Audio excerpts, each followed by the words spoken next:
अस्सलाम वालेकुम दोस्तों, उम्मीद करता हूँ आप खैरियत से होंगे। अभी हम जो प्रॉब्लम डिस्कस करने जा रहे हैं वो एलसीएम के मुतल्लिक है कि एलसीएम हम कैसे फाइंड करते हैं। यूजली हम देखते हैं कि बेसिक कंसेप्ट का भी लोगों को नहीं पता।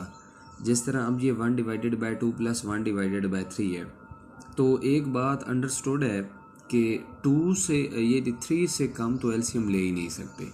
यानी कि जो भी डिवीजन में नंबर हों उनसे कम, उनसे जो बड़े नंबर होता है ना, उससे कम नंबर तो ले ही नहीं सकते। तो यहाँ से बड़ा नंबर है 3 से कम एलसीएम हो ही नहीं सकता, यानी कि 2 तो एलसीएम हो ही नहीं सकता। ठीक है, और इसको फाइंड कैसे किया जाता है। अब आप लोग कह रहे होंगे कि 3 को 2 से मल्टीप्लाई करें 6 इसका एलसीएम है, लेकिन इसका तो 6 है, लेकिन वो 6 आता कैसे है। ठीक है, तो ये इसका कंसेप्ट है। इसके लिए हम करेंगे, इसकी फैक्टराइजेशन के लिए हम इसको लिखेंगे 2 और जो 3 है उसको हम फैक्टराइज कर लेंगे।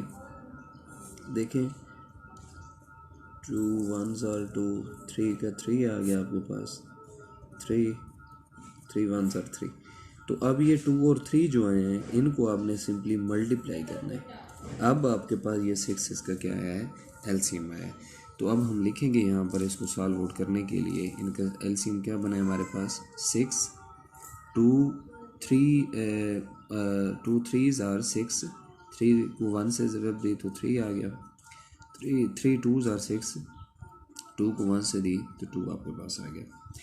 3 + 2 हमारे पास क्या बन गया 5/6। तो इसका आंसर क्या आ गया हमारे पास 5/6। ठीक हो गया। अब देखते हैं कि एक और इसके हम डिस्कस कर लेते हैं कि फॉर एग्ज़ाम्पल हमारे पास इस किस्म का क्वेश्चन आ जाए 1/6 डिवाइडेड बाय 1/8। ठीक है, तो इसका जब आपने एलसीएम फाइंड करना है तो इसको भी आप यहाँ पर फैक्टराइज कर लें 6 और 8 को, तो आपके पास 2 पर जाएगा 4/8। फिर आप देखें 2 पर जाएगा, फिर आप देखें 2 पर जाएगा, फिर आप देखें 3 पर जाएगा। तो इस तरह देख के आपके पास ये जितने हैं इनको मल्टीप्लाई करें, 2 2s are 4, 4 2s are 8, 8 3s are 24। तो इसके एलसीएम को हम क्या लिखेंगे 24। और 6 6 4 बार 24, 4 एकम 4, 8 3 बार 24, 7/24। तो इस तरह आप देखें, आप किसी भी नंबर की जो फैक्टराइज एलसीएम फाइंड करना है तो ये उसका मेथड है। तो उम्मीद करता हूँ आपको वीडियो पसंद आई होगी। इसी के साथ इजाज़त दीजिए, अल्लाह हाफ़िज़।